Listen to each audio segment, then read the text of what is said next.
नमस्कार मित्रांनो, स्वागत आहे तुमचं परतदा मराठी शेअर मार्केट या शेअर मार्केटच्या मराठी भाषेतील एज्युकेशनल यूट्यूब चॅनलमध्ये. मित्रांनो, जसं की तुम्हाला माहित आहे, या ठिकाणी मराठी भाषेमध्ये आपण शेअर मार्केटचा एक free of cost course upload करत आहोत. आतापर्यंत या कोर्सच्या माध्यमातून 12 व्हिडिओ 12 क्लासेस आपले झालेले आहेत. हे क्लासेस तुम्ही पाहिले नसतील, तुमची पाहायची इच्छा असेल तर या व्हिडिओच्या डिस्क्रिप्शन बॉक्समध्ये याची मी तुम्हाला लिंक देऊन ठेवतो. ठीक आहे. आजचा जो काही व्हिडिओ असणार आहे, क्लास असणार आहे, तो 13व्या क्रमांकाचा क्लास असणार आहे.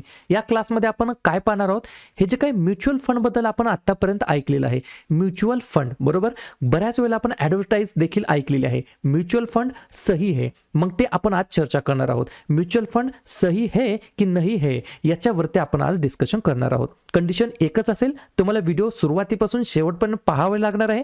तेव्हाच तुम्हाला लक्षात येईल म्युच्युअल फंड नेमकं काय असतं, म्युच्युअल फंड कसं काम करतं, म्युच्युअल फंडमध्ये गुंतवल्याने काय होतं, किंवा म्युच्युअल फंड या ठिकाणी कशा प्रकारच्या रिस्कला घेऊन येत असतं, या गोष्टी तुम्हाला शिकायला भेटणार आहेत. ठीक आहे. सुरुवातीला मी तुम्हाला एक पिरॅमिड दाखवणार आहे. तुम्हाला सगळ्याला माहित आहे, प्रत्येक माणूस त्याच्या वैयक्तिक आयुष्यामध्ये काय करत असतो, तर कुठून ना कुठून पैसे कसे येतील, जास्ती प्रमाणामध्ये पैसे कसे कमवता येईल याच्या मागे असतो. बरोबर की नाही. प्रत्येक माणसाची जी काही शर्यत असते, लढाई असते, ही याच गोष्टीसाठी असते. परंतु या ठिकाणी अजून एक गोष्ट मी तुम्हाला सांगतो, RR नावाची गोष्ट, रिस्क आणि रिवॉर्ड. लक्षात घ्या, तुम्हाला या ठिकाणी मी 3 टप्प्यामध्ये सांगणार आहे. हा झाला पहिला टप्पा, हा झाला दुसरा टप्पा आणि हा झाला तिसरा टप्पा. पहिला टप्पा म्हणजे एकदम लो रिस्क. लो रिस्क मध्ये काय आलं, सामान्य माणूस काय करतो, त्याचे जे काही पैसे आहेत तो एकतर स्वतःजवळ कॅशमध्ये ठेवतो किंवा बँकेमध्ये सेव्हिंग अकाउंटला थोडे थोडे पैसे जमा करत असतो. या ठिकाणी काय झाली, पैसे गमवण्याची जी काही रिस्क आहे ती काय झाली, लो रिस्क झाली. बरोबर की नाही. मग ज्या ठिकाणी लो रिस्क असते त्या ठिकाणी परतावा म्हणजेच रिवॉर्ड हा देखील काय असतो, तर लो असतो. स्वाभाविक आहे. त्याच्यानंतर दुसरा टप्पा येतो. काही व्यक्ती काय करतात, त्यांचे पैसे रिअल इस्टेटमध्ये, इक्विटी म्युच्युअल फंड्समध्ये, हाय इन्कम बॉन्ड्समध्ये ठेवतात. मग त्या ठिकाणी काय होतं, काय रिस्क असते ती काय असते, मीडियम रिस्क असते. मग रिवॉर्ड देखील काय असतो, मीडियम असतो. त्याच्यानंतर तिसरा टप्पा, ज्या ठिकाणी ऑप्शन्स, फ्युचर्स या ठिकाणी पैसे लावले जातात. मग या ठिकाणी काय असतं, तर हाय रिस्क हाय रिवॉर्डिंग ही सिस्टीम असते. अशा प्रकारे ही पिरॅमिडिंग असते. ही गोष्ट तुम्हाला सगळ्यात सुरुवातीला लक्षात आली पाहिजे. ठीक आहे. आता आज या ठिकाणी आपण म्युच्युअल फंड बद्दल पाहणार आहोत. म्युच्युअल फंड पहा, एक सिंपल गोष्ट सांगतो मी. पहा म्युच्युअल फंड कसं काम करतं. हे जे काही व्यक्ती आहेत A, B आणि C, हे आपण असं गृहीत धरूया, हे मी, तुम्ही आणि आपल्यासारखे सर्वसामान्य माणसं आहेत. आपल्याकडून हे म्युच्युअल फंड काय करतं, पहिला स्टेप, या ठिकाणी आपल्याकडून पैसे घेतं. कोण घेतं, फंड मॅनेजर. फंड मॅनेजर हा एक व्यक्ती असतो. तो काय करतो, आपण दिलेले पैसे तो त्या ठिकाणी जमा करतो आणि तो ठरवतो की बाबा कुठल्या असेट क्लासमध्ये आपले पैसे गुंतवायचे आहेत, ज्या ठिकाणी आपल्याला जास्तीत जास्त परतावा मिळेल किंवा रिटर्न्स मिळतील. बरोबर. मग पहिली स्टेप काय आहे, आपल्याकडून पैसे घेणार. कोण घेणार, फंड मॅनेजर घेणार. दुसरी स्टेप काय, तर हा फंड मॅनेजर काय करणार, जमा झालेले पैसे वेगवेगळ्या सिक्युरिटीजमध्ये म्हणा किंवा असेट क्लासमध्ये म्हणा ते पैसे गुंतवतात. त्या ठिकाणी काय होतं, तिसरी पद्धत, तर या ठिकाणी रिटर्न्स जनरेट होतात. चौथी स्टेप काय, तर हे रिटर्न्स या ठिकाणी परतावा ॲज अ रिटर्न्स म्हणून या ठिकाणी आपल्याला परत भेटले जातात. तर ही झाली पूर्ण सायकल. ठीक आहे. आता या ठिकाणी गृहीत धरा आपण निफ्टी 500चा तात्पुरता विचार करूया. निफ्टी 500 मध्ये परत 3 डिव्हिजन आपण करूया. निफ्टी 100 मध्ये पहिला तुकडा करूया निफ्टी 50, ज्यामध्ये या ठिकाणी टॉप 1 ते टॉप 50 कंपन्या येतात. आणि निफ्टी नेक्स्ट 50 मध्ये काय होतात, तर 51 नंबर पासून 100 नंबर पर्यंत कंपन्या येतात. या झाल्या निफ्टी 100 कंपन्या. आता साहजिक आहे, एक विचार करा तुम्ही. बरोबर. तुम्हाला जर ह्या पहिल्या स्टॉक पासून 50 स्टॉक पर्यंत जर तुम्हाला कंपन्या खरेदी करायच्या असतील स्टॉक्स मार्केटमध्ये, तर तुम्ही खरेदी करू शकता का, तर 1-2 जण व्यक्ती खरेदी करू शकतात. परंतु ॲव्हरेज कॉमन मॅन या ठिकाणी खरेदी करू शकतो का, तर बिलकुल नाही. का, तर या सर्वच शेअर्सला एकदाच खरेदी करण्यासाठी आपल्याला काय गरजेचं आहे, तर लॉट्स ऑफ मनी, म्हणजे भरपूर पैसे लागतील आपल्याला हे 50 स्टॉक एकदाच खरेदी करण्यासाठी. मग या ठिकाणी काय होतं, जर तुम्हाला असा ऑप्शन दिला, या सर्व 50 स्टॉकचं जर तुम्हाला एक बास्केट तयार करून दिलं आणि त्या बास्केटला एक जर ठराविक किंमत ठेवली, तर तुम्ही ते अफोर्ड करू शकताल का, तर हो, नक्कीच आपण घेऊ शकतो. म्हणजे समजा ही जर बास्केट 100 रुपयाला असेल तर आपण ही 100 रुपयाला एक या ठिकाणी ही गोष्ट घेऊ शकतो का? तर हो, नक्कीच घेऊ शकतो. मग हे 100 रुपये कुठे जाणार? तर हे 100 रुपये या 50 कंपन्यांमध्ये गुंतवले जाणार त्यांच्या वेटेजनुसार. ही गोष्ट तुम्हाला लक्षात ठेवायची आहे. मग हे जे काम करतं, हे काम कोण करतं? तर म्युच्युअल फंड करतं. ही सिंपल गोष्ट झाली म्युच्युअल फंड बद्दल. ठीक आहे. आता या ठिकाणी हे झालं. या ठिकाणी हे व्यक्ती समजा आपण आहेत रिटेल लोक आहेत आपण हे, आणि हे आहेत फंड मॅनेजर. पहा दोघांमध्ये फरक काय असतो. जेव्हा रिटेल आपण बनतो, आपल्याला एखाद्याचं स्टॉकचं सिलेक्शन करायचं असेल तर ते आपल्याला थोडंसं डिफिकल्ट जातं. एखाद्या स्टॉकमध्ये इंडिव्हिज्युअल आपल्याला बाईंग किंवा सेलिंग करायची असेल तर आपल्याकडे या ठिकाणी नॉलेज नसल्यामुळे ते सुद्धा आपल्याला अवघड जातं. आपल्याला पोर्टफोलिओ क्रिएशनमध्ये थोडेसे प्रॉब्लेम येऊ शकतात. आपल्याला जो काही इंडिव्हिज्युअल स्टॉकची रिक्वायरमेंट आहे ते रिव्ह्यू करायला, ते तपासायला सुद्धा आपल्याला थोडंसं अवघड जाऊ शकतो. किंवा शेअर मार्केटमधील स्पेशलाइज नॉलेज आपल्याकडे कमी असतं. त्याच्यामुळे शेअर मार्केटमधून रिटर्न कमवणं हे थोडंसं डिफिकल्ट जातं आपल्याला रिटेल लोकांना कम्पेअर टू फंड मॅनेजर. बरोबर. त्याच्यामुळे आपण काय करतो तर शेअर मार्केटच्या अगोदरचं एक घर आहे, शेअर मार्केटच्या अगोदरचा एक पर्याय आहे, तो म्हणजे या ठिकाणी म्युच्युअल फंड. म्युच्युअल फंडमध्ये हे फंड मॅनेजर काय करतात तर व्यवस्थितपणे स्टॉक सिलेक्ट करतात. इंडिव्हिज्युअल स्टॉक्स बद्दल त्यांना या ठिकाणी नॉलेज असतं. बाय कुठे करायचं, सेल कुठे करायचं, पोर्टफोलिओ कसा क्रिएट करायचा, प्रत्येक स्टॉकला किंवा प्रत्येक सेक्टरल थीमला रिक्वायरमेंट काय आहे, स्पेशलाइज नॉलेज त्यांच्याकडे असतं. त्याच्यामुळे आपण काय करतो की ठराविक आपली जी काही रक्कम आहे ती आपण म्युच्युअल फंडद्वारे या ठिकाणी गुंतवत असतो. आणि म्युच्युअल फंड या ठिकाणी त्यांच्या या ठिकाणी सेक्टरल थीम सकट या ठिकाणी काय करत असतं, परतावा देत असतं. ठीक आहे. हे झालं म्युच्युअल फंड बद्दल आणि म्युच्युअल फंड कसं काम करतं. या ठिकाणी म्युच्युअल फंडचे काही टाइप्स असतात, जसं की बेस्ड ऑन स्ट्रक्चर आणि based on asset class. Based on structure मध्ये दोन प्रकार असतात.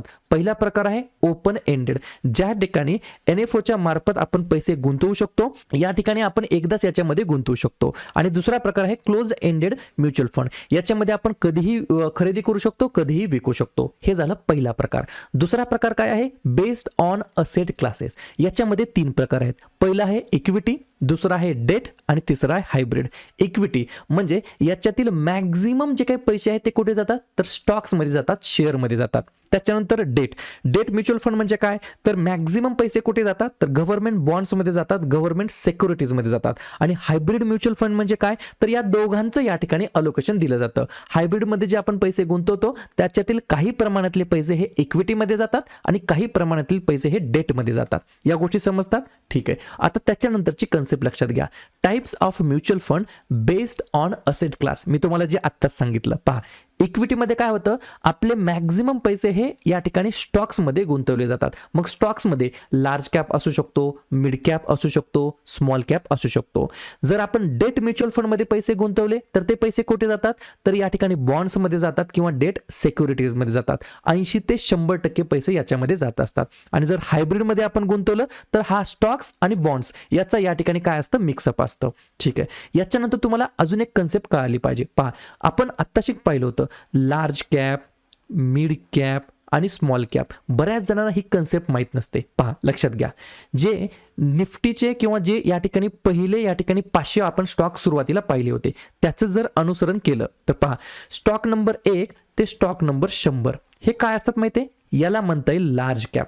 त्याच्यानंतर मिड कॅप कशाला म्हणता येईल, स्टॉक नंबर 101 ते स्टॉक नंबर 250 हे काय झाले, मिड कॅप कंपनी झाल्या. आणि स्मॉल कॅप कशाला म्हणता येईल, 251 स्टॉक नंबर पासून त्याच्या पुढचे जेवढेही स्टॉक असतील त्याला म्हणता येईल स्मॉल कॅप. याला जोडून मी तुम्हाला अजून एक गोष्ट सांगतो. पहा, जेवढं तुम्ही या ठिकाणी मोठ्या असेटमध्ये पैसे टाकताल तेवढंच या ठिकाणी तुमची जी काही रिस्क आहे ती कमी होत जाते. जसं की जर तुम्ही लार्ज कॅपमध्ये जर पैसे गुंतवत असाल तर जे काही रिटर्न येणार आहे ते स्टेबल रिटर्न असणार आहे, परंतु त्याचा परतावा देखील कमी असणार आहे. जर तुम्ही मिड कॅप मध्ये गेलात तर तिथं थोडीशी व्हॉलॅटिलिटी असू शकते आणि रिटर्न्स या ठिकाणी थोडेसे जास्त असू शकतात लार्ज कॅप पेक्षा. आणि स्मॉल कॅप काय असतं, स्मॉल कॅप हे असं असतं, लार्ज कॅप आणि मिड कॅप या दोघांच्या तुलनेमध्ये भयंकर व्हॉलॅटिलिटी याच्यामध्ये असते. कधी कधी काही कंपन्या बुडत सुद्धा असतात. मग या इंडिव्हिज्युअल आपण स्टॉक खरेदी करू शकतो का, नाही. तर याचाच अर्थ या ठिकाणी आपण म्युच्युअल फंडचा या ठिकाणी फायदा घेत असतो किंवा त्याचा वापर करत असतो. ठीक आहे. या ठिकाणी त्याच्यानंतरची concept types of mutual fund based upon investment goal. पहा, कधी कधी काय असतं, मार्केटमध्ये जवळपास 2000-3000 पेक्षा जास्त म्युच्युअल फंड्स आहेत. मग कधी कधी प्रश्न हा पडतो की नेमकं म्युच्युअल फंड घ्यायचा तरी कोणता. त्याच्या वेळेस हा या ठिकाणी चार्ट तुम्हाला लक्षात ठेवायचा आहे. म्युच्युअल फंडचे काही नावं असतात, जसं की growth mutual fund, income mutual fund, liquid mutual fund, tax saving mutual fund, aggressive growth mutual fund, capital protection mutual fund. मग आपली जी काही एम आहे, आपलं जे काही या ठिकाणी एखादं छोटंसं गोल आहे, त्याच्या अकॉर्डिंगली आपण या फंडमध्ये पैसे टाकायचे असतात. जसं की तुमचं एखाद्याचं गोल असू शकतं की बाबा मला एकदम लॉंग टर्मसाठी कॅपिटल ॲप्रिशिएशन पाहिजे आहे. मग तुम्ही काय करायचं, लॉंग टर्मचे जे काही ग्रोथ फंड असतात त्याच्यामध्ये पैसे गुंतवले पाहिजे, ज्याच्यातलं जे काही अलोकेशन आहे ते मोस्टली स्टॉक्समध्ये असतं. जर तुम्हाला रेग्युलर इन्कम पाहिजे असेल तर त्याच्यासाठी सेपरेट म्युच्युअल फंड्स असतात. जर तुम्हाला या ठिकाणी हाय लिक्विडिटी आणि सेफ पण तुमचे पैसे ठेवायचे आहेत तर त्याच्यासाठी लिक्विड म्युच्युअल फंड असतात. जर तुमचा उद्देश असा असेल म्युच्युअल फंड मध्ये बी गुंतवायचं आहे आणि त्याचा वापर आपल्या टॅक्स सेव्हिंग मध्ये सुद्धा करायचा आहे, तर या ठिकाणी टॅक्स बेनिफिटसाठी अंडर सेक्शन 80C साठी सुद्धा वेगवेगळे म्युच्युअल फंड असतात. या गोष्टी अशा प्रकारच्या कॅटेगराईज केलेल्या असतात. जसं की मी तुम्हाला सुरुवातीला उदाहरण दिलं होतं, निफ्टी 500 मध्ये निफ्टी 100 असतात आणि निफ्टी 100 मध्ये दोन तुकडे असतात, निफ्टी 50 आणि निफ्टी नेक्स्ट 50. मग ही जी काही बास्केट असते, पहा, पहिल्या 50 कंपनीची एक बास्केट असू शकते, दुसऱ्या 50 कंपनीची एक बास्केट असू शकते.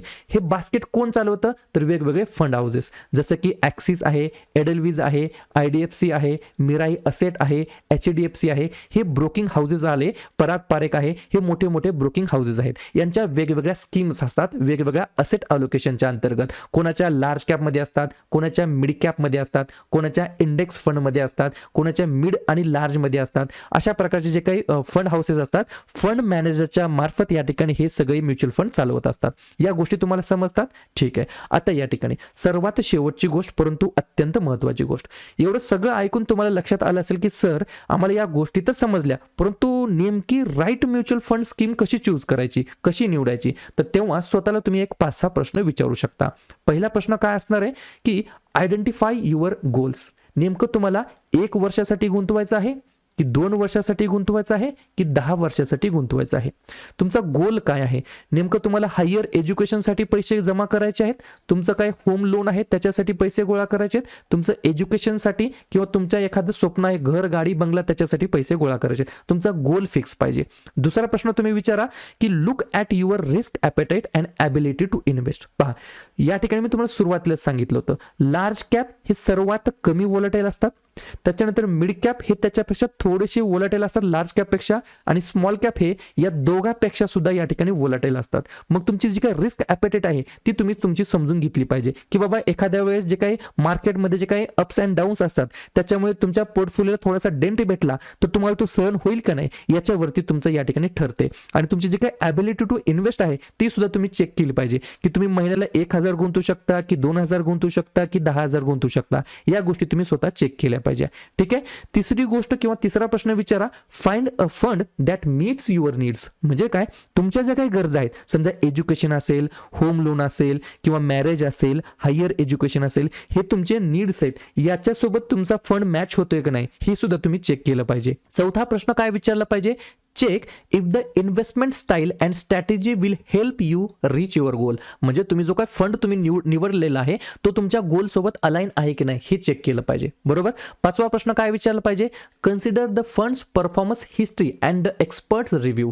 जो काही फंड तुम्ही चूज करत आहात त्याची पास्ट हिस्ट्री सुद्धा बघा, त्याचा परफॉर्मन्स बघा की बाबा त्यानं 2 वर्षामध्ये कसा परफॉर्म केला आहे, 5 वर्षामध्ये कसा परफॉर्म केलेला आहे, किंवा बॅड मार्केटमध्ये डाऊन मार्केटमध्ये त्याचा परफॉर्मन्स कसा होता, त्याच्याबद्दल इतर मार्केटमधील जे काही एक्सपर्ट आहेत त्यांचे फीडबॅक काय आहेत त्याच्याबद्दल चर्चा करा. आणि सगळ्यात शेवटची परंतु अत्यंत महत्त्वाची गोष्ट आहे, जेव्हा तुम्ही एखादा म्युच्युअल फंड सिलेक्ट करता तेव्हा त्या म्युच्युअल फंडमध्ये तुम्ही जे काही फंडामेंटल असतात ते चेक केलं पाहिजे. म्हणजे त्या म्युच्युअल फंड हाऊसची फीज काय आहे, एक्सपेन्स रेशो काय आहे, किंवा दुसऱ्या काही इव्हॅल्युएशनचे काही पॅरामीटर्स असतात ते तुम्ही चेक केलं पाहिजे. या सर्व गोष्टी करून तुम्ही एखादा या ठिकाणी म्युच्युअल फंड सिलेक्ट करू शकता तुमच्या गोलनुसार. ठीक आहे. या गोष्टी मी तुम्हाला का सांगतो, सुरुवात केली आपण शेअर मार्केटपासून, या ठिकाणी आता म्युच्युअल फंडमध्ये का आलो, तर या ठिकाणी एक कोट आहे. तो कोट काय आहे, never put your all eggs in one basket म्हणजे तुमच्याकडले जे काही असेट असतात, इन्व्हेस्टमेंट असतात, पैसा असतात ते एकाच बास्केटमध्ये कधीच ठेवायचे नाहीत.